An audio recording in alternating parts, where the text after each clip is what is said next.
আহ কি গরম পড়ছে রে, জীবনটা তো চলেই যাবাচ্ছা।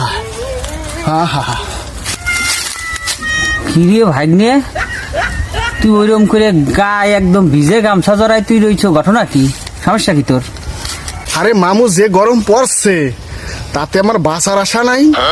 আমি ভিজে গামছা গায়ে দিয়ে রাখছি, আমার একটু মজা লাগতেছে, আরাম লাগতেছে, এই জন্য আমি ভিজে গামছা দিচ্ছি। ও শালা, এখন এরকম করো কিসের জন্য? শালা তোর তো মামু কইছিস, তুই ভালো করছিস, কিন্তু তো শালা যোগ্য শালা।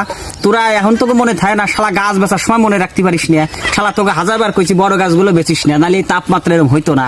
তোকে মতো কিছু লোভী মানুষের কারণে আজকে এই তাপমাত্রার অবস্থা। শালা 2000 টাকা পাইলি গাছ বেচো, শালাকে 50,000 টাকা হলে বাঁচতে পারো না। শালা শালা শালারা অকাম করবি, শালা তোকে জন্য আজকে মানুষ অসহ্য যন্ত্রণায় ভুগতেছে, শালা টের পাও না তুই? এখন তুই ভিজে গামছা গলায় জড়াইছো না, তোর ভিজে গামছা দেবো একদম, শালা ভরিয়ে দেবো। শালা শালা গাছ বেচবি না, যা আছে সব থাকবে। শালা তোকে জন্য আজকে এই অবস্থা।